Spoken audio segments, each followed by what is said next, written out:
William Thomas Poague was a Confederate States Army officer serving in the artillery during the American Civil War. He later served as treasurer of Virginia Military Institute.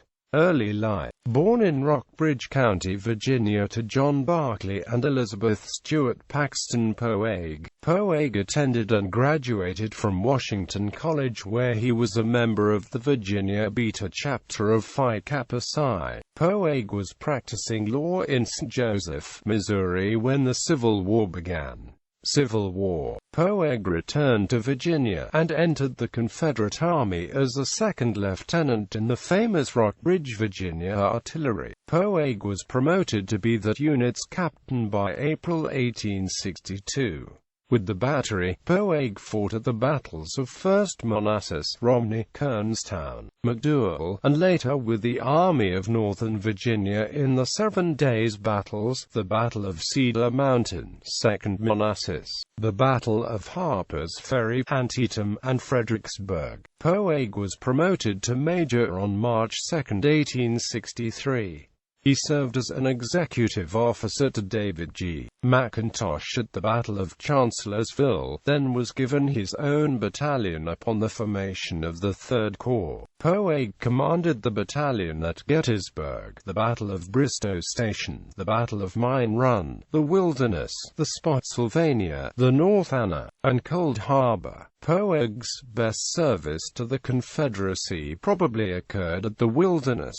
Poague's battalion was able to hold off Winfield S. Hancock's 2nd Corps on the morning of the second day, firing over the heads of wounded Confederates, long enough for Lt.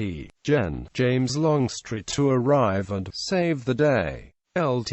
Gen. A.P. Hill turned to Poague, firing double charges, because things were so desperate that it could not be even delayed to allow wounded Confederates to get out of the way. Hill himself helped man Poague's guns. He was wounded twice at the Battle of Cold Harbor. Poague later took part in the defense of Petersburg, finally surrendering at the Battle of Appomattox Courthouse. Post-war career, death and legacy. After the war, Poague worked as a farmer, teacher, and lawyer. He represented Rockbridge County in the Virginia House of Delegates. He served Washington College, later Washington and Lee University, as a trustee from 1865 to 1885. He served as the treasurer of the Virginia Military Institute under Superintendents Francis H. Smith and Battle of New Market hero Scott Shipp from 1884 until his death on September 8, 1914. He also served as secretary of the Board of Visitors for VMI. He wrote a set of memoirs entitled Gunner with Stonewall. Poague's papers are collected at VMI.